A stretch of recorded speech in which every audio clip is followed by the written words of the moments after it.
Bom, próxima aula aqui de equipamentos eletromecânicos, engenharia mecânica, a UFPE, falar de transformadores reais, ou mais especificamente do que é que a gente tem no transformador que tira aquele fator, aquela idealização do transformador e como a gente trabalha com isso, né? Certo? Então a gente pegou aquele transformador ideal, né? Chegamos nessas equações, né, para lembrar, né? Fizemos essas 4 considerações aqui para chegar nessa equação do transformador ideal. Essa é a primeira consideração. O fluxo nas 2 bobinas é o mesmo. E aí isso tenta buscar o máximo possível colocando uma bobina por cima da outra, né? É muito comum você ter um núcleo lá, inclusive tem alguns que é o núcleo dá a volta para um lado e para o outro,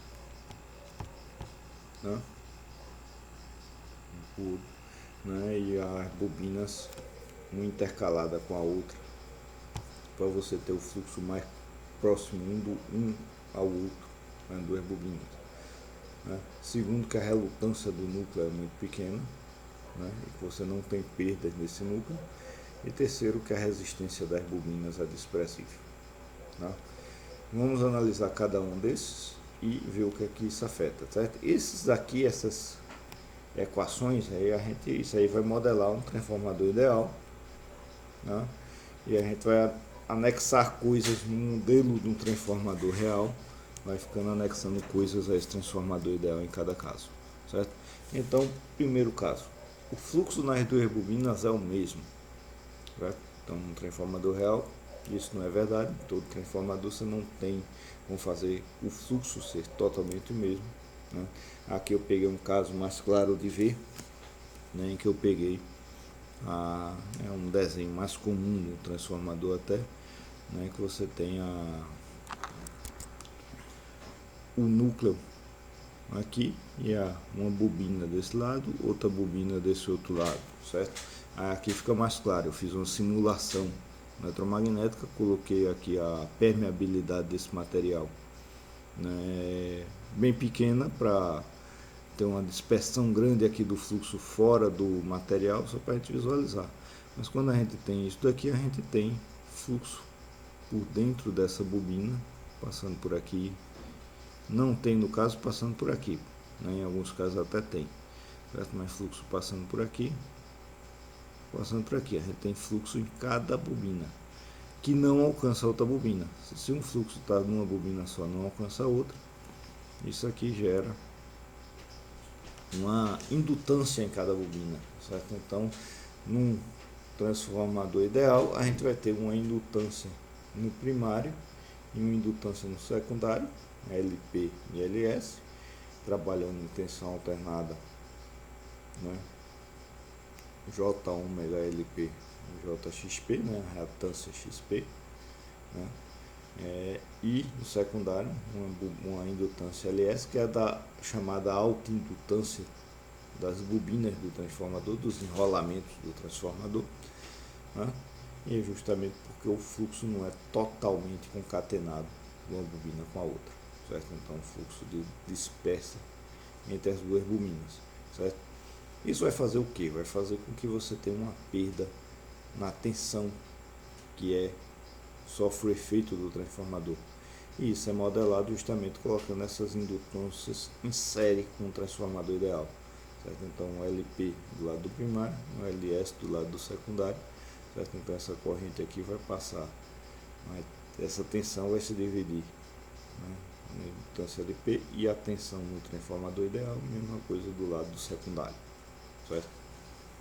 Então, essa alta indutância das bobinas, né, ou seja, essa razão do fluxo não ser totalmente concatenado dos 2 lados, você ter fluxo disperso, né, ou chamado fluxo de dispersão na bobina do primário e na bobina do secundário, vai causar essas indutâncias aqui em série com o transformador ideal. Aqui só para a gente ver o circuito mais bonitinho, né? A gente vai pegar o transformador ideal e essas autoindutâncias vão ficar aqui com indutâncias em série no primário e no secundário, né? Segundo ponto, segunda consideração para chegar numa equação do transformador ideal. A relutância do núcleo é muito pequena.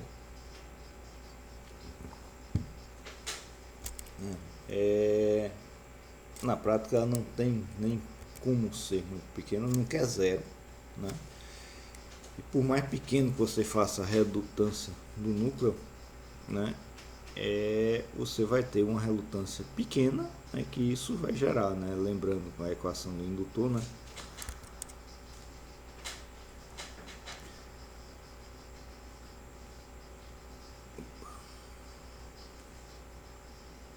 L igual N ao quadrado sobre o R da relutância, né, aquele R mais rebuscado, né? Então, se eu tenho uma relutância por menor que eu consiga fazer essa relutância, isso aqui vai gerar uma indutância bem grande, um indutor muito grande, né? E como resistor, um indutor infinito é um circuito aberto, né? Então, e isso aqui vai ser, essa indutância, na verdade, ela precisa ter, eu preciso ter um fluxo entre as bobinas para ter um transformador. Certo? Se eu não tiver fluxo entre as bobinas, eu não consigo fazer aquela relação entre a corrente do primário e a corrente do secundário, ou entre a tensão do primário e a tensão do secundário. Então, preciso desse fluxo de toda forma. Ele pode ser pequeno, né? Mas eu preciso ter esse fluxo, né? E, na verdade, se ele for relativamente grande, vai ter outras vantagens, porque a potência vai passar através desse fluxo, então eu não tenho como fazer ele tão pequeno. Se não houvesse fluxo, não teria transformador, então algum fluxo eu tenho que ter. E para gerar esse fluxo magnético, eu tenho que ter uma indutância, né? O que é que gera a partir de uma corrente um fluxo magnético? Uma indutância. Então eu tenho uma indutância que é grande, certo? E que ela não vai se transformar de tensão do outro lado, ela vai simplesmente, a indutância que vai gerar o fluxo. Isso aqui vai ser modelado aqui por um indutor em paralelo com o transformador ideal, e a gente modela isso aqui do lado do primário, né? Porque do lado do primário que vem a potência. Então a potência entra aqui, né? Uma parte dessa corrente vai ser divertida para cá, dirigida. Divertida é esquisito, é um anglicismo. Vai ser puxada para o lado de cá, né? Não vai passar pelo transformador por conta da necessidade de gerar esse fluxo de magnetização, certo? Um outro efeito desse fluxo de magnetização, que a gente ainda não falou, é o seguinte: o que é a magnetização do material, né? O que é a permeabilidade alta do material? Eu citei por alto, né? Mas a gente pode ver que a permeabilidade do material é o quanto, dado uma força magnetomotriz aplicada no material, eu consigo alinhar o fluxo magnético que já tem no próprio material na direção daquela força magnetomotriz e aumentar a força magnética total, aumentar o fluxo magnético total, melhor dizendo. Certo? Então isso aí gera a chamada teoria dos... Opa, foi demais aqui. A teoria do domínio magnético, né? Então tem um material, né? Então se a gente pegar o átomo de ferro tem um material com spin a mais, né? Na última camada dos elétrons, né? Você tem um elétron com spin que não está casado, né? Quando você vai juntando elétrons no material, então cada orbital, né, você vai ter um átomo com spin para um lado, outro, um elétron, aliás, com spin para o lado, outro com spin para o outro, certo? O spin do elétron vai gerar uma magnetização. No caso do ferro, né, você consegue ter a estrutura cristalina do ferro com os spins se somando. Isso gera chamados domínios magnéticos. Então, mini ímãs dentro do ferro que eles conseguem se alinhar com um fluxo, uma força magnetomotriz externa, aumentando o fluxo magnético geral, certo? Agora, né, o fluxo então vai aumentando à medida que o domínio magnético vão se alinhando com a força magnetomotriz. Então, à medida que eu vou aumentando o H, que é a força, né, intensidade do campo magnético, né, isso vai aumentando o meu B, né, magnético, a densidade de fluxo magnético de uma certa forma, certo?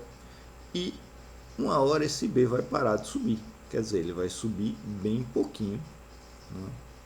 Tanto quanto sobe o H, vai subir com Mi no final 1, quando todos os meus mini ímãs ali dentro do material, meus domínios magnéticos, estiverem alinhados com a força externa, tá?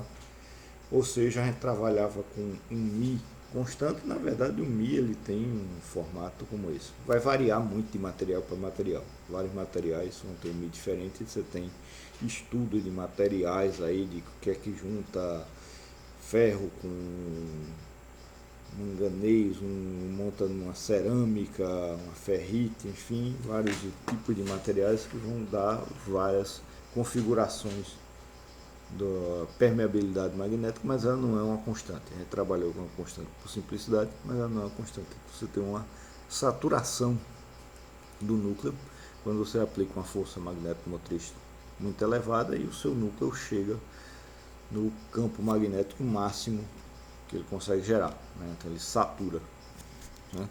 Isso vai causar, né? E tanto essa figura quanto essa eu copiei, né? Tá aí a indicação de onde, né? Porque não tinha uma figura mais chata para fazer, já estava pronta lá. Essa daqui vale a pena você entrar lá, porque isso aqui é um GIF, tá? Então ela é uma animaçãozinha. Aqui quando eu botei na apresentação ele perdeu essa característica, tá? Mas que é justamente quando você tem o fluxo magnético ocasionado lá pela tensão elétrica aplicada naquela indutância de magnetização, né? Então ela vai gerar esse fluxo com a característica do núcleo magnético de saturação, ele vai me gerar uma corrente, ó, distorcida, né? Para eu gerar esse fluxo aqui, né? E por que o fluxo é senoidal? Porque eu aplico uma tensão senoidal da rede elétrica, vamos imaginar né? A rede elétrica vem, aplica aquela tensão senoidal do gerador que seja, né? Essa tensão senoidal no núcleo de um transformador.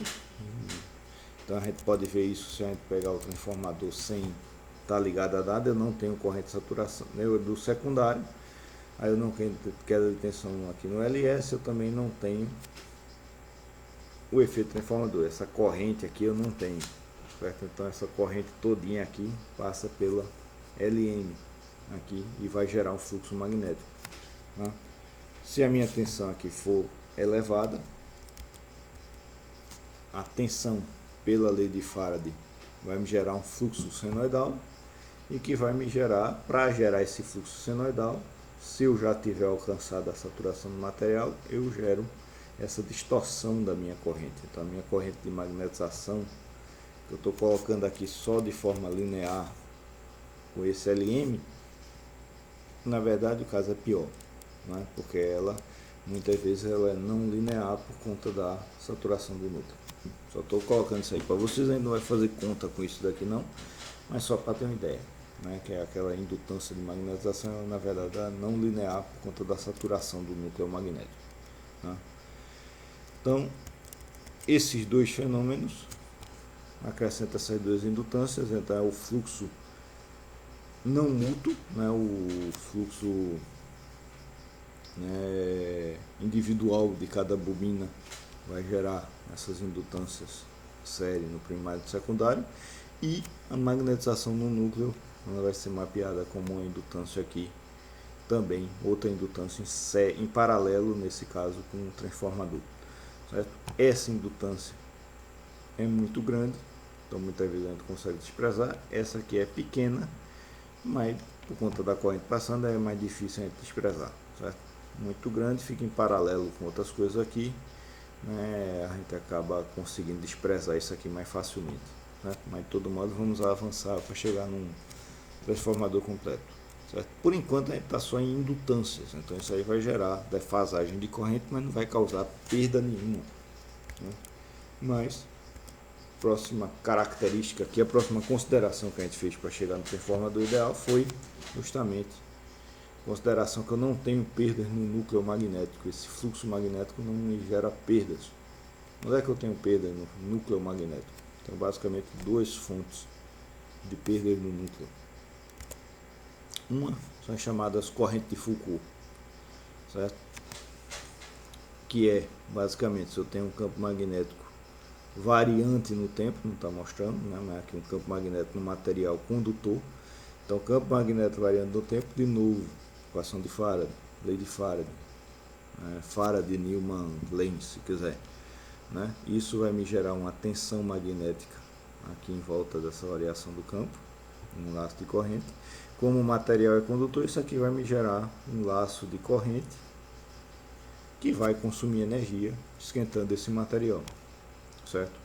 Solução para isso é eu pegar e fatiar esse material aqui, né, o núcleo magnético, deixar ele bem fininho, para que pelo menos esses laços de corrente não sejam por uma área tão grande, para causar uma perda tão grande, né, fiquem e gere caminhos menores, obrigatoriamente vão me gerar, né, o fluxo por dentro do caminho menor vai ser menor, a derivada do fluxo ao longo do tempo. Se o fluxo é menor, a derivada também vai ser menor. Então isso aí vai me gerar tensões menores, correntes menores e vai diminuir a perda em geral por corrente de Foucault. Isso, né, aqui está uma foto, curiosamente, do Edison Tech Center, certo? Mas uma foto do primeiro transformador lá, mais comercial. O segundo, na verdade, o primeiro foi o europeu, do BZD lá, dos 3 cientistas que montaram o transformador. E Stanley pegou a ideia deles, pegou o transformador deles e fez algumas outras modificações, e aqui a gente pode ver, né? Aqui é por onde passa a corrente, e essas lâminas aqui são justamente o núcleo ferromagnético do transformador feito em lâminas, né? Para justamente você não ter, quando passa a corrente aqui, você não ter como ter correntes de Foucault, certo? Porque isso era uma das grandes perdas dos transformadores, né? Corrente de Foucault causavam, né, grandes perdas nos transformadores, e aí essa inovação de você usar, né, um núcleo fatiado, e aqui a gente não vê, né, mas esse núcleo, são essas fatias, são, né, isoladas uma da outra, tem é feito um fio, né, de cobre, né, o próprio enrolamento no transformador, né, então ele tem um esmalte em volta dele, então essas fatias aí também de metal, de ferro ou material ferromagnético, mais corretamente dizendo, né, são isoladas umas das outras, né? Você pode também usar um material que ele tenha uma alta permeabilidade, mas uma alta resistência elétrica também resolveria esse sistema. Ferrite é uma tentativa nesse sentido, mas você não tem nenhum material que tenha uma alta permeabilidade sem ser condutor que aguente um fluxo elevado. Tem alguns que aguentam até um fluxo pequeno, mas eles saturam logo, então você não consegue também passar altas potências por ele. Então, para ter um fluxo elevado, precisa ser condutor, e aí a maneira de você trabalhar é com o núcleo laminado chamado, né? Isso aqui está sendo aplicado para transformador, também será aplicada essa mesma técnica para fazer vários tipos de motores de corrente alternada, quando a gente chegar neles mais para frente no curso, tá? Então, isso é um dos correntes de Foucault, é um dos problemas para você fazer um transformador. No caso do transformador, você não quer que você tenha essa corrente de Foucault, porque isso vai gerar aquecimento do núcleo, vai gerar perda de potência. Agora, como todo efeito físico, nesse caso aqui a gente está querendo minimizar, e a principal solução é materiais de alta resistência e laminados para impedir laços muito grandes de corrente, né? E a outra forma, agora você pode usar esse mesmo fenômeno para obter alguma coisa. Então, por exemplo, forno de indução. Forno de indução basicamente é como é que você derrete um bloco de condutor. Isso aqui funciona com qualquer metal, basta ser condutor, porque você tem uma variada do campo magnético, ele vai gerar tensão, independente do material. A corrente vai vir se o material é condutor ou não, certo? Então, forno de indução basicamente é um forno que você joga uma tensão, um campo magnético alternado bem alto e uma frequência tipicamente elevada, o mais elevada possível, para dar uma derivada do campo magnético elevada. Derivada do campo magnético elevado, uma tensão elevada, gera uma corrente elevada, aquecimento, você tem um derretimento do material, certo? Então, é uma maneira de você derreter metais de forma relativamente eficiente, certo? Né? De forma totalmente elétrica, né? Então, forno de indução, um forno totalmente elétrico para materiais. E um chamado fogão de indução, não sei se vocês já viram isso daqui, né? Um fogão totalmente liso, né? Que na verdade o que ele tem aqui por dentro é uma bobina, né? E como é que ele aquece? Não é com gás, é totalmente elétrico.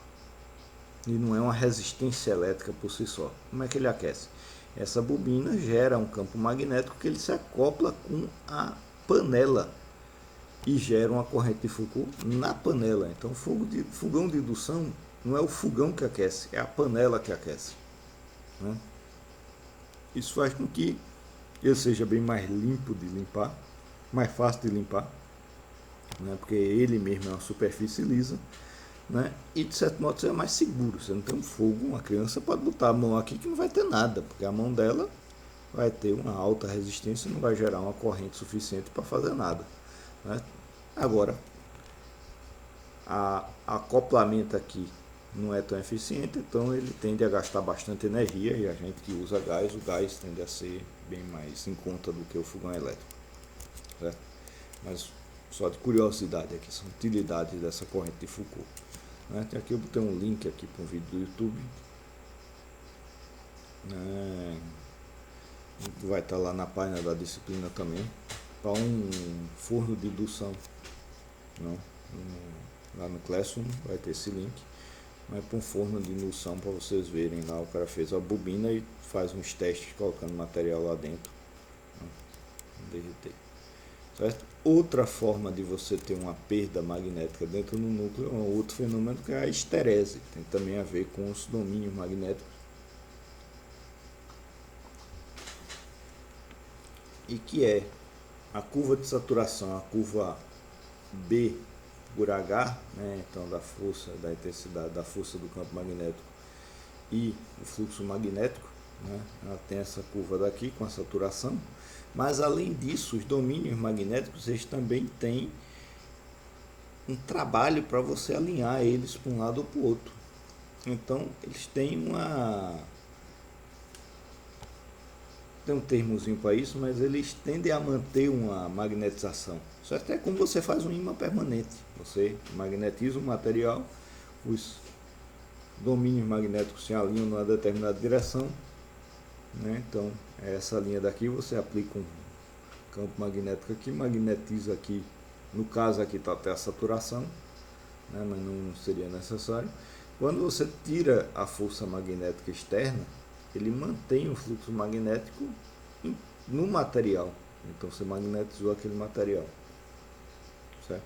Para ele desmagnetizar, para você desalinhar os domínios magnéticos de modo que o campo magnético líquido fique zero, né? O fluxo magnético líquido, se quiser, você tem que aplicar uma força magnética negativa, né? E aí se você fizer isso daqui várias vezes, então fluxo magnético alternado, a tensão alternada, corrente alternada gerando fluxo magnético alternado, então ele vai seguindo essa curva, e se você fizer a conta, a integral dessa área, na verdade, é energia, certo? É a energia de magnetização do material para um lado e para o outro, a energia necessária para você magnetizar o material para um lado e para o outro, para você alinhar os domínios magnéticos para um lado e para o outro, certo? Essa energia é gasta no núcleo, isso também causa o aquecimento do núcleo, um fenômeno diferente lá das correntes de Foucault. Então, o segundo caso, né, que você causa aqui o perda magnética. Só comentário da mesma forma, na corrente de Foucault você também tem aplicação para isso aqui. Uma óbvia é um material que tenha esse fluxo magnético remanescente alto, é um ímã permanente. Você magnetiza ele, ele fica magnetizado, né? Por isso que você pegar um ímã permanente e você aquecer ele, você desmagnetiza ele, porque se você aquecer ele, você vai estar dando energia térmica suficiente para os domínios magnéticos se desalinharem, certo? Para a energia térmica ficar maior do que a energia que está alinhando os domínios magnéticos. Quando você esfria ele, ele perde a magnetização, tá? Mas, né, para transformadores e para núcleos de máquinas elétricas de modo geral, você quer um material que ele tenha esse ponto daqui o mais baixo possível. Tipicamente essa curva o mais estreita possível e passando o mais próximo possível da linha, certo? Ou seja, o mínimo possível disso, porque isso aqui vai representar uma perda do seu núcleo, tá? Então, esses dois fenômenos, esterese e corrente de Foucault, a gente representa como perda no núcleo, né? Então, são energia que é gasta no núcleo magnético, e aí no modelo elétrico a gente vai representar toda a perda no sistema elétrico, a gente representa com uma resistência, certo? Então, esse RC aqui não é a resistência física, quer dizer, corrente de Foucault você até pode dizer que é uma resistência sim, certo? Mas são perdas que ocorrem no núcleo magnético. Então essas duas características aqui, né, esse RC é a chamada perda do núcleo ou perda do ferro, né, já que o núcleo é feito de material ferromagnético, tipicamente tem muito ferro, né?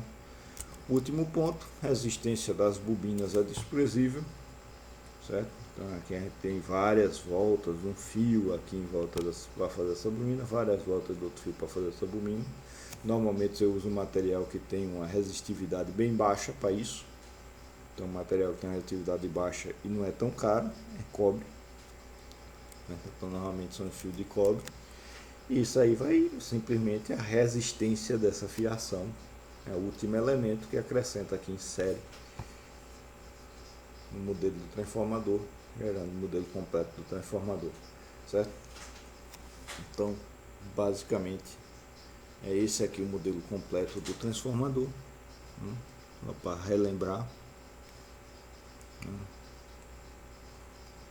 Então aqui tem um azul e o vermelho ali, deixa eu passar o botão verde aqui, né? Aqui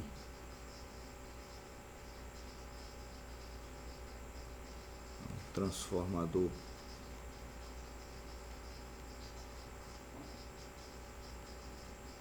ideal, e aí você tem a magnetização necessária para esse transformador, a corrente necessária para magnetizar esse transformador, ela é representada por esse LM, certo? Então isso aqui, o fenômeno que faz a gente criar esse LM aqui para representá-lo, né? A corrente de magnetização.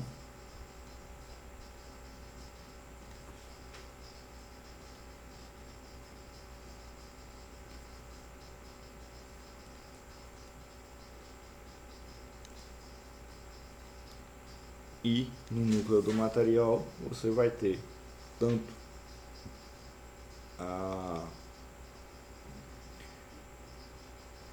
corrente de Foucault, que vai causar aquecimento do núcleo, quanto a esterese, que também é perda de energia, também vai causar aquecimento do núcleo. E aí isso aqui vai ser modelado por RC. Isso vem do inglês, o C é de core, então resistência do core, núcleo, C-O-R-E, né?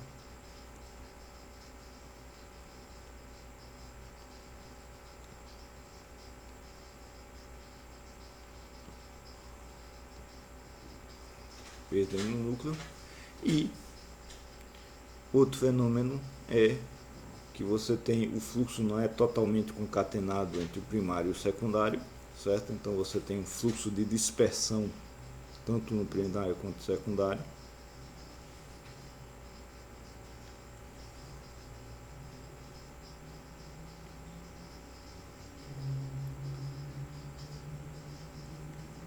E isso aqui é mapeado, é modelado, aqui acrescentando-se em série com o transformador ideal, né? Essas duas indutâncias, o fluxo de dispersão no primário e fluxo de dispersão no secundário.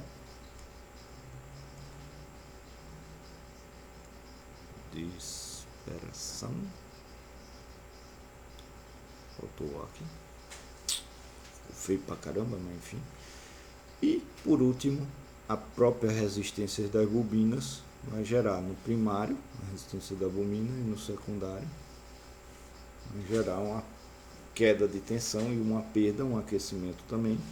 Então é uma própria resistência. Isso aqui não é um modelo em si, é o símbolo desse fenômeno mesmo, a resistência elétrica mesmo, né? Isso aqui recebe o nome, né, que como é feito na fiação, e a fiação normalmente é de cobre, porque é um material de baixa resistência, então isso aqui recebe o nome de transformador e também máquinas elétricas de modo geral de perdas no cobre, né? Então basicamente esse é o modelo completo de um transformador, né?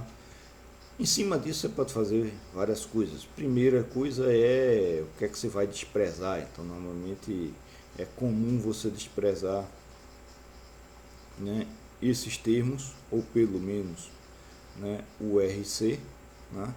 Mas tipicamente a maior parte do problema você consegue desprezar o LM também, certo? E muitas vezes você pega esses elementos aqui, o LS e o RS, ou passa eles para o primário, ou o RP e LP passa eles para o secundário. Para fazer isso, você tem que usar aquela equação de resistência, de impedância equivalente, né, no elemento, para colocar de um lado ou do outro, né, só multiplicando por relação do número de espiras ao quadrado para você passar, né? Então o RS equivalente do lado do primário seria NP sobre NS ao quadrado vezes RS. O LS é o equivalente também, NP sobre NS vezes LS, ou vezes XS, seria mais comum, né? Para trabalhar tudo de um lado só, para facilitar. Enfim, aí vai de caso a caso, mas o que eu estou mais interessado é saber o que é que cada elemento desse aqui, qual é, o que é que está gerando cada elemento desse daqui, né? Ok, com isso terminamos essa aula daqui com esse modelo completo do transformador.